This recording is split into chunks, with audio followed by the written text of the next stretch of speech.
Good afternoon.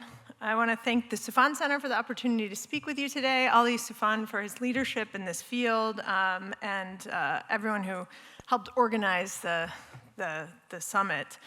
Of all the words I could use to talk about the absence of attention to what I'm going to talk about today, the gendered dimensions of violent extremism, I always come back to one phrase, which is blind spots, because it refers to something that actually exists, but is simply unseen in this case, which has led a lot of our field to ignore or dismiss some of the most compelling evidence about trends, predictors, and warning signs of violent extremism.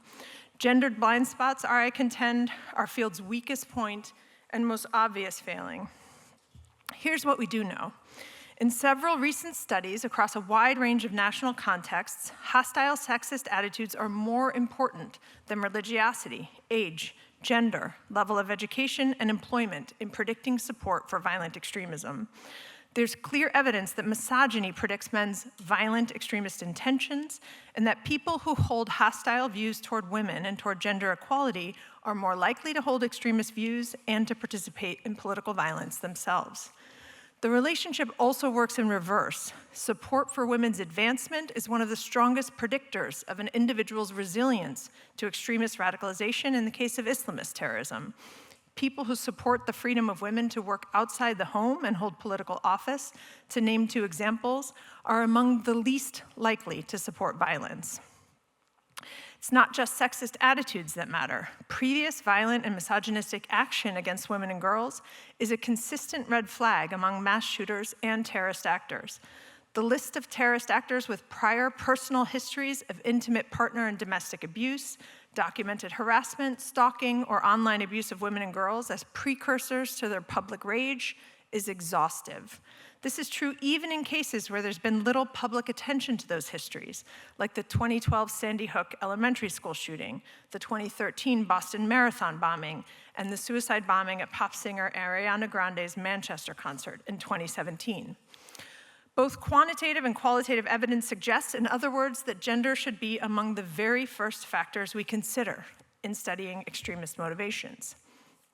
So what has been done about this? Since 9/11, the UN and the International Criminal Court have published dozens of guidelines clearly establishing that sexual and gender-based violence against women, men, girls, or boys, and a trigger warning here for all the awful words I'm about to say, including, as they document, rape, sexual assault, genital or sexual mutilation, sexual trafficking, sexual slavery, forced prostitution, forced marriage, forced reproduction, and other forms of gender-based and sexual violence, is a tactic of terror. These strategies are used by terrorist groups to subjugate and terrorize communities, maintain territorial control, recruit and reward fighters, promote particular aspects of extremist ideology, finance terrorist operations, create revenue and income streams, and create a supply of future fighters. The vast majority of this attention, again, has focused on these issues within the context of Islamist extremism. We all know about the Yazidi women, Boko Haram's kidnapping and forced marriage of Nigerian schoolgirls, the beheading, stoning, and killings of LGBTQ people, al-Shabaab's use of abduction, rape, and forced marriage as a strategy of territorial control, and of course, the systematic sexual violence during the October 7th, 2023 terrorist attack in Israel. These are cases of deliberate, organized, and large-scale sexual and gender-based violence designed to increase the pain and humiliation of victims and witnesses, including family members. They are a part of core operational and financing strategies among a wide range of Islamist terror groups. There is ample evidence, however, that white supremacist and neo-Nazi groups also regularly use sexual and gender-based violence as a tactic of terror, despite a much thinner academic and public discourse about it. Ideologically, white supremacist extremism is fundamentally gendered, with a central obsession centered on white birth rates, demographic change, and the control of white women's reproductive capacity. Documented, repeated cases of neo-Nazis charged with running sexual trafficking and prostitution rings, or otherwise profiting from the sale of women's bodies, including through sold footage of rape and assault on the dark web, both in the US and across Europe and Russia, receive much less attention. To name just one familiar example, in 2022, a neo-Nazi was arrested while plotting the mass rape of white women as part of a group called Rape Krieg.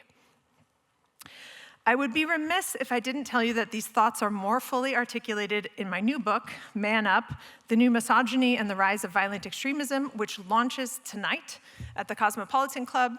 This is event number 1. I'll have additional talks tomorrow at the UN, at the John Jay School of Criminal Justice, and NYU's Institute for Public Knowledge, all of which, except the UN one, is open to the public and anyone's welcome to join. Learn more and pick up a copy of the book whose proceeds I'm donating to local gender-based violence organizations in each city where I speak. I want to leave you with this. The problem is not that we don't know enough about the gendered violence, dimensions of violent extremism. We do know enough, but we have relegated most of that knowledge to a blind spot, looking directly past the evidence as we formulate arguments and theories and interventions that largely ignore the facts that are right in front of us in nearly every single case of mass violence. The good news about blind spots, though, is that they're fixable. Any driver will tell you that all you need to do to deal with a blind spot is change your line of sight. You have to look straight at it. Thank you.